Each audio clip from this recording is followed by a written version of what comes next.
4월 첫째 주일 예배 나오신 여러분을 주님의 이름으로 환영하고 축복합니다.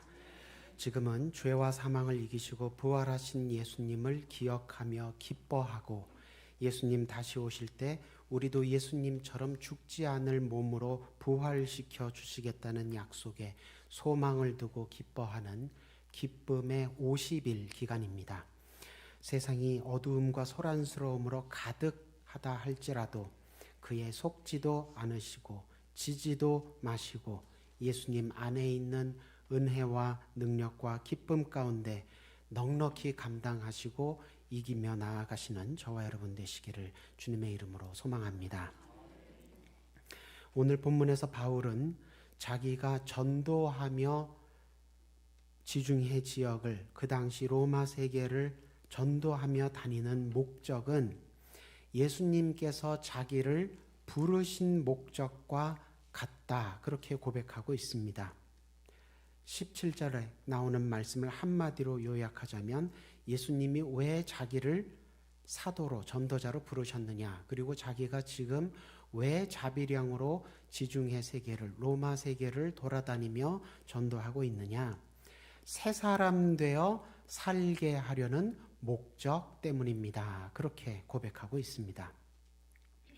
새 사람이 사는 방식이 있다는 얘기는 옛사람이 사는 방식과 다르다는 것을 전제하고 있는데, 옛사람이 사는 방식은 어떻게 사는 것입니까? 15절에 설명되고 있는 것처럼 자기 자신을 위해 사는 것, 그것이 옛사람이 사는 방식입니다. 자기 자신을 위해 산다는 것은 단지 이기적으로만 산다는 뜻이 아니라 자기가 지금 살고 있는 이 생이 전부라고 생각하고 이 생이 전부인 양 살아가는 것을 의미합니다.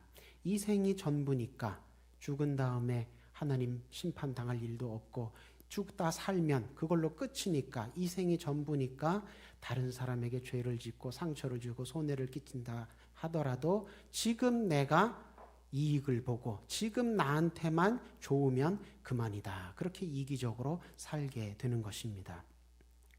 그런데 이와 달리 새 사람이 살아가는 방식은 자기를 위해서 사는 것이 아니라 예수님이 나를 위해 죽으셨으니 이제 나는 나를 위해 죽으신 예수님을 위해 살아가는 것, 그것이 새 사람이 살아가는 방식이라고 합니다. 예수님이 부활하셔서 나도 받게 될 선물, 부활을 미리 보여주셨고, 또 내가 죽고 끝나는 것이 아니라 내가 죽은 다음에도 나아가게 될 길, 부활의 길, 생명의 길을 열어주셨기 때문에 지금 내가 이 땅에서 살지만 이 땅에서 살면서 주님을 위해 따라가는, 주님을 위해 가는 길, 주님을 뒤따라가는 길이 내 눈에는 세상 사람들 보기에는 고난의 길 같고 죽는 길 같아 보여도 이 땅에서부터 예수님을 뒤따라 가는 삶, 그것이 새 사람의 사는 방식이라는 것입니다. 그렇게 예수님을 뒤따라 가야 예수님과 같은 목적지에 도착하게 되고 거기서 예수님을 만나게 된다는 것입니다. 세상 사람들은 예수님의 부활을 실제 사건이 아니라 세상에 떠도는 여러 신화 같은 이야기들 중에 한 가지 정도로 여깁니다. 예수님의 부활도 그저 신화 같은 신화적인 사건에 불과하다, 그렇게 생각합니다. 혹은 예수님이 부활하셨다 하더라도 그렇게 죽었다가 다시 살아나는 복은 현실에서 우리가 경험할 수 있는 것이 아니고 나중에 죽은 다음에 천국에 가서나 우리가 받아서 누리게 되는 복일 뿐이다, 그렇게 예수님의 부활에 대해서 인정한다 하더라도 지금 당장 우리가 누릴 수 있는 복은 아니다, 또 그렇게 세상 사람들은 많이 생각을 합니다.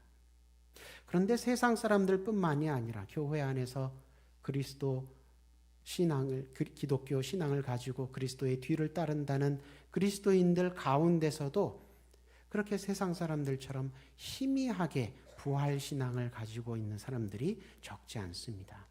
예수님께서 나를 위해 내 대신 죄값을 치르시느라 십자가에서 죽임당하시는 그런 큰 사랑을 베풀어 주신 것은 정말 감사한데, 정말 고마운데, 그렇다고 죽었다가 다시 살아나셨다는 것을 믿기에는 좀 너무 그것은 동화 같아서 공감이 잘 안 된다는 것입니다. 더군다나 예수님만이 아니라 나도 죽었다가 다시 살게 된다? 그건 정말 좀 어른인 상태에서 믿고 따르기에는 너무 어린이 같은 사고방식, 가치관, 세계관이다. 이렇게 생각을 많은 사람들이 한다는 것입니다. 예수님이야 하나님의 아들이시니까 죽었다가 살아나실 수도 있고 능력이 많으시니까요. 또 죽은 사람들도 다시 살려내실 수 있으시다고 생각은 할 수 있겠지만, 근데 그건 어디까지나 예수님이나 그러신다는 거고, 우리 입장에서 볼 때는 예수님께서 우리를 다시 살려주신다, 예수님 죽으셨다 다시 살아나셨다, 우리도 그와 같이 다시 살아난다, 그런 얘기를 들으면 감사한 얘기기는 한데, 그래서 그냥 좋은 마음으로 네 알겠습니다, 그냥 이 정도일 뿐이지, 그 말씀을 정말 덥석 믿고 내 인생을 정말 전부 다 예수님께 걸고 뒤따라가기에는 그건 좀 현대를 살아가는, 과학시대를 살아가는 사람으로서 현실성이 너무 없는 이야기다, 이런 생각을 오늘날 많은 사람들이 한다는 것입니다. 더군다나 부활의 승리, 부활의 영광을 예수님께서 우리에게도 정말 주고자 하신다면 왜 굳이 한번 죽었다가 다시 살아나는, 부활하는 그런 번거로운 과정을 좀 거추장스럽게 우리도 거치게 하시는지 잘 이해가 안 된다는 것입니다. 어차피 예수님께서 죄와 사망의 권세를 이기셨으니까 그 다음부터는 그냥 예수님 믿으면 바로 구원받고 바로 천국에 직행하게 해주시면 좋을 것 같은데, 그렇게 안 하시고 우리도 꼭 한번 죽고 예수님 다시 부활시키실 때까지 기다리라고 하시니까 왜 그렇게 하시는지 잘 모르겠다는 겁니다. 사실 우리가 매일 신앙생활 할 때 부활의 기쁨을, 부활의 감격을 느끼는 순간도 있지만, 그러나 보통 우리가 신앙생활 할 때 고난의 쓴맛을 볼 때가 더 많지요. 고난의 쓴맛이 더 크게 다가옵니다. 날마다 하나님 나라에 가까워지고 예수님 닮아가는, 우리가 거룩해지는 과정, 성화의 단계를 우리가 매일 밟아 나가고는 있지만, 그렇다고 해서 우리가 감사와 소망과 이런 하나님을 향한 열정이 많이 느껴지기보다는 그런 때도 있지만, 아유 하나님, 아유 주여, 왜 오늘도 이렇게 고난의 가시밭길을 저로 하여금 걷게 하십니까? 불평불만 드는 마음이 더 자주 드는 것이 현실입니다. 그런 마음들이 더 빨리 우리 안에서 솟아난다는 것입니다. 현대의 그리스도인들만 그런 것이 아닙니다. 부활의 현실성, 부활의 확실성 때문에 현대의 그리스도인들뿐만이 아니라 사실은 초대교회 성도들도 그와 같은 어려움이 있었습니다. 그래서 바른 신앙에서 벗어나서 이단으로 기울어지는, 이단에 빠지게 되는 그런 안타까운 경험들도 적지 않았습니다. 그 당시에 그렇게 부활의, 육신의 부활의 현실성과 확실성에 대해서 의심하거나 부정하면서 등장했던 대표적인 이단 가운데 하나가 영지주의입니다. 영지, 영적으로 깨달아야 구원받는다. 영적인 깨달음만이 진짜 깨달음이다. 그런 명분을 내걸고 영적으로 성숙해지는 것, 영적으로 발전하는 것만 추구하고 육신으로 부활하거나 육체적으로 거룩하게 살아가는 것에 대해서는 별로 중시하지 않는 그런 비뚤어진 경건을 추구했습니다. 영적인 깨달음을 얻을 수만 있다면 몸을 상하게 하는 고행까지 감수해야 한다. 그렇게 가르쳤습니다. 왜냐하면 어차피 썩어 없어질 육체니까 영적인 성취, 영적인 발전을 위해서는 이까지 육체 아끼지 않고 고행으로 하나님 앞에 영적으로 더 순수해지고 깨끗해지고 깊어지는데 노력하겠다. 그런 입장인 것입니다. 외면적으로만 보자면 굉장히 적극적이고 수준 높은 그런 영성 훈련을 하는 것 같지만 사실은 지독한 실적주의, 성과주의라고 할 수 있습니다. 영적으로 깊어지는 결과를 위해서는 육신을 포기하는, 육신을 버리는 그런 수단과 방법도 가리지 않겠다. 그런 영적인 탐욕이 밑바닥에 깔려 있는 것이기 때문입니다. 그래서 이런 방법으로 어느 정도 영적인 경건을, 영적인 성취를, 영적인 발전을 이루게 되면 영적인 교만에 빠지게 됩니다. 특권의식에 빠지게 됩니다. 예수님 오셨을 때 유대인들이 그랬습니다. 자기들은 이미 하나님의 백성으로 선택받았고 오랫동안 율법을 배우고 가르치며 지키는 그런 경건을 자기네들은 이미 그런 영성에 이미 도달해 있었기 때문에 하나님의 아들이 오셨어도 당신이 하나님의 아들다운지 메시아다운지는 우리가 검토하고 점검해서 평가하겠다. 그런 입장을 가졌습니다. 그래놓고 예수님 보고 당신은 메시아가 아니다. 메시아라고 하기엔 부족한 게 많다. 그러면서 신성모독으로 재판에 오히려 넘겨버렸지요. 이런 모습은 마치 에덴 동산에서 하나님께서 금하신 선악과의 열매를 탐했던 아담과 하와의 모습을 반복하는 모습과 같습니다. 아담과 하와는 단지 나무 열매 하나 욕심낸 것이 아니지요.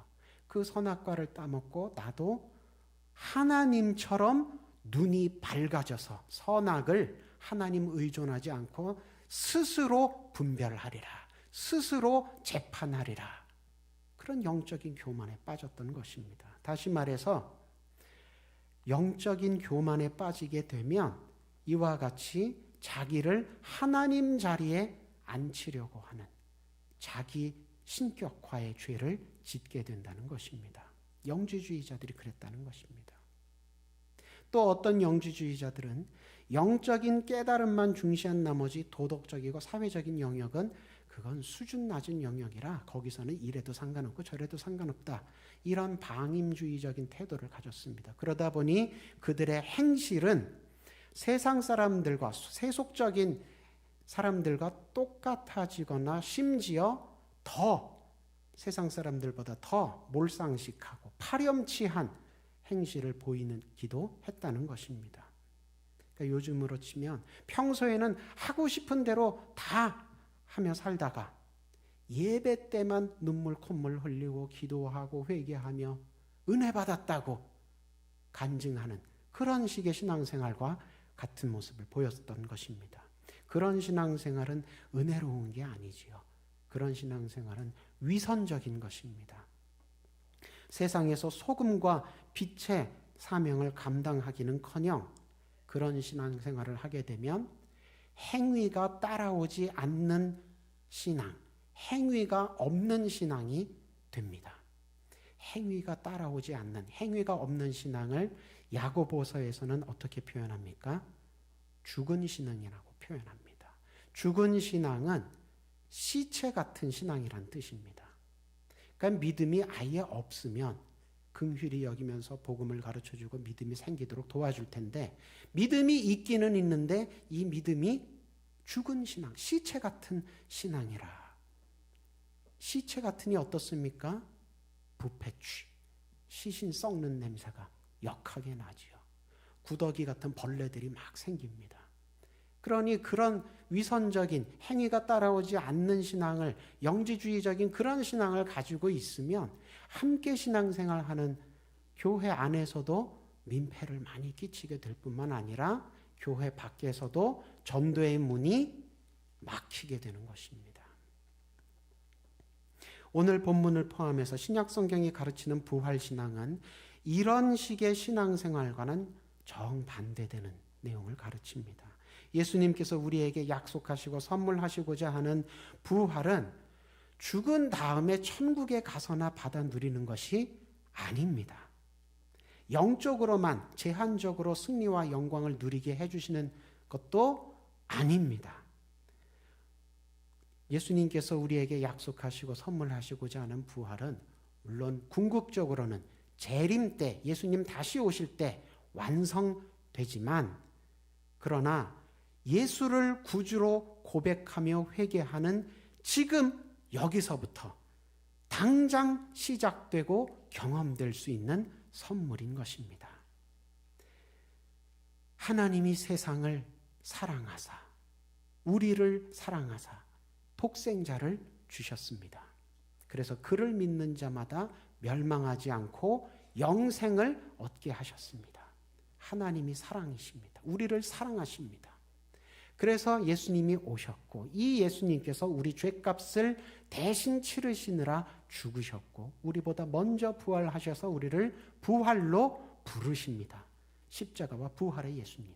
그러니까 사랑의 하나님을 믿는 믿음과 그 사랑의 하나님 약속하시고 섭리하신 대로 실제로 오셔서 우리 대신 십자가 지시고 우리보다 먼저 부활하신 예수님을 믿는 믿음, 사랑의 하나님을 믿는 믿음, 십자가와 부활의 예수님을 믿는 믿음은 같은 믿음입니다.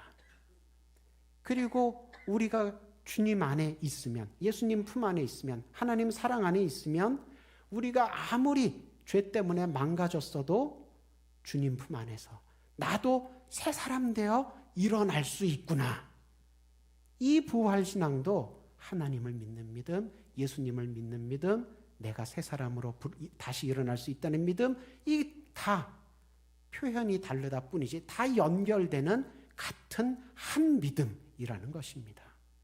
그래서 하나님은 믿는데 예수님이 죽으셨다 다시 사신 건 못 믿겠습니다. 그러면 하나님도 못 믿는 겁니다. 하나님도 믿고 예수님도 믿는데 내가 다시 부활할 건 못 믿겠습니다. 이러면 하나님도 믿지 않고 예수님도 못 믿는 겁니다. 어떤 부모도 좋은 것을 자녀에게 줄 때 미루고 미루다가 나중에 어쩔 수 없어서 자녀에게 주는 그런 부모는 없습니다. 좋은 것일수록 아끼지 않고 즉시 줍니다. 우리 부모님들이 자녀들에게, 자녀가 아침에 학교에 가거나 직장에 갈 때 밥을 해서 주지요. 전기밥솥에 밥이 있습니다. 있는데도 내 자녀를 위해서 새 밥을 지어서 주는 것입니다. 야, 전기밥솥에 밥이 있으니까 새 밥이 있지만 너 묵은 것부터 먼저 먹어라. 이런 부모는 없습니다. 사람 부모도 그런데 하물며 주님께서 우리에게 주시고자 하는 그 좋은 선물, 부활의 선물, 새 사람 되어서 새 인생 사는 선물을 우리가 죽고 천국에 갈 때까지 미루고 안 주실 리가 없습니다. 예수님 다시 오실 그 언제까지, 재림의 때까지 미루고 안 주실 리가 없습니다. 영적으로만 우리를 거룩하게 하시고 육적으로는 우리를 포기하시지 않습니다. 예수를 구주로 고백하고 회개하는 그 순간부터 영육혼, 지정의 모든 영역에서 이 땅에서부터 하늘나라에 이르기까지 모든 순간이 다 누구든지 그리스도 안에 있으면 새로운 피조물이라. 이전 것은 지나갔으니 보라, 새 것이 되었도다. 주님께서 사도 바울의 입술을 통해 확증해 주시는 말씀입니다. 부활의 승리와 영광을 지금 여기서부터 덧입혀 주시는 것입니다. 그러므로 세상의 유혹과 시련과 심지어 죽음이 우리를 위협하며 침노한다 할지라도 의심하거나 실망하거나 포기하면 안 되는 것입니다. 예수님 품 안에 있는 우리에게도 죽음을 경험하게 하시는 이유는 죽음에 지게 하시기 위해서가 아니라 죽음에 이기게 하시기 위해서입니다. 올림픽 같은 세계적인 대회가 열리게 되면 권투 선수들도 자기 나라를 대표해서 출전을 하게 됩니다. 어떤 권투 선수가 국가대표로 권투 대회, 레슬링 대회나 권투 대회 이런 데 나가게 되면 다 자기 나라 명예를 위해서 열심히 경기를 하지요. 그 한 경기 한 경기가 참 쉽지 않습니다. 왜냐하면 다들 자기 나라를 대표해서 나왔기 때문입니다. 근데 어느 선수가 32강 이제 예선을 치르는데 개최국 선수랑 개최국 대표 선수 자격으로 부전승으로 그냥 통과를 했습니다. 그리고 이제 16강부터 경기를 치르려고 보니까 16강에서 맞붙을 상대가 이 권투 같은 경기는 체급에 따라 나뉘지요. 그래서 늘 시합 전에 개체량을 합니다. 체중을 잽니다. 그래서 체중이 너무 오버가 되면 출전을 못하게 됩니다. 상대방 선수가 개체량을 통과를 못해서 또 부전승으로 처리가 되면서 16강을 통과하게 됐습니다.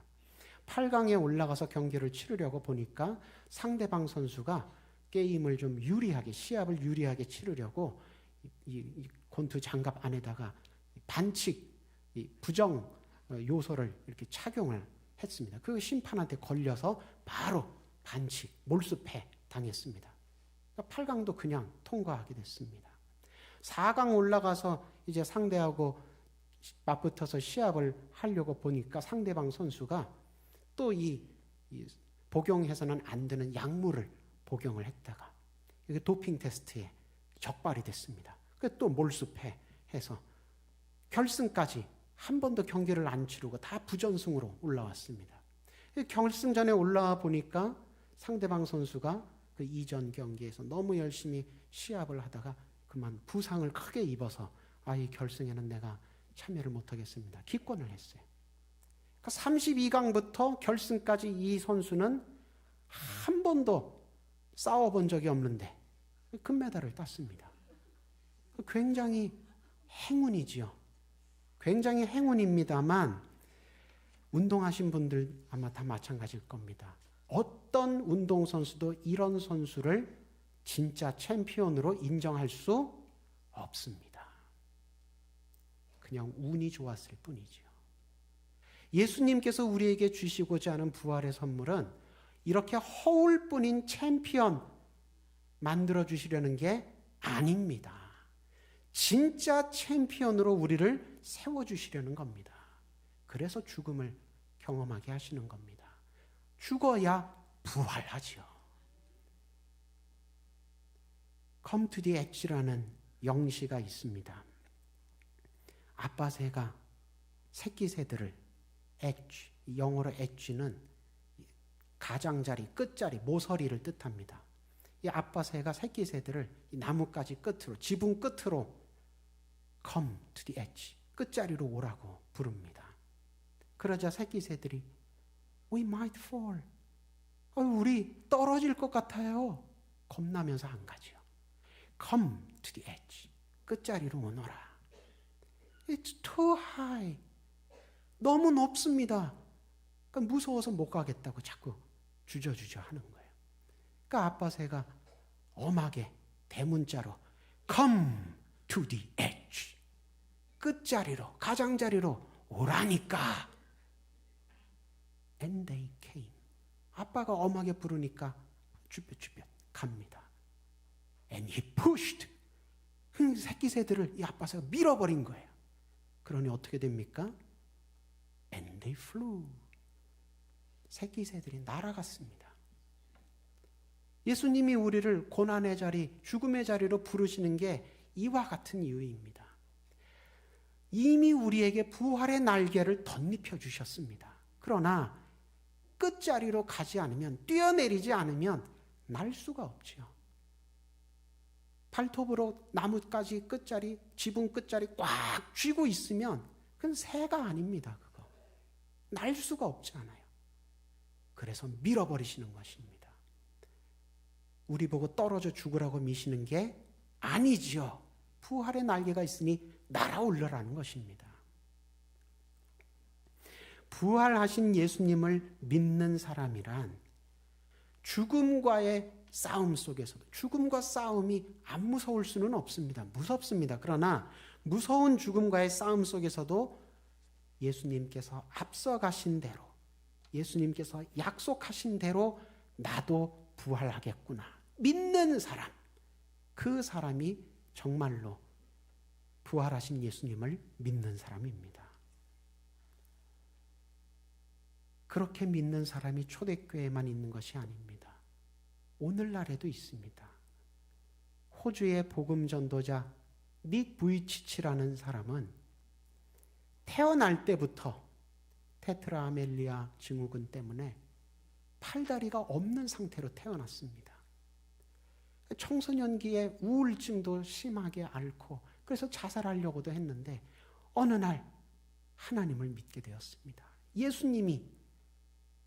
부활하신 예수님이 자기의 소망이 되었습니다. 그래서 이렇게 신체적으로는 절망하고 낙심할 수밖에 없지만 그럼에도 불구하고 예수님이 자기의 소망 되시고 어떤 인생의 끝자리에서도 우리는 굴러떨어져 멸망할, 죽고 끝날 이 생이 전부일 뿐인 인생들이 아니라 부활의 주님을 믿고 날아오를 수 있는 하나님의 자녀들임을 깊이 깨닫고 전 세계 방방곡곡을 다니며 부활의 소망, 하나님의 사랑을 전하는 복음 전도자의 길을 가고 있는 것입니다.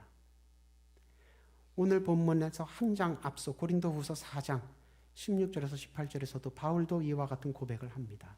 그러므로 우리가 낙심하지 아니하노니 우리의 겉사람은 우리의 육신의 모습, 우리가 이 세상 살아갈 때 겪는 모든 환경과 조건은 낡아지나 우리의 속사람은 날로 새로워지도다.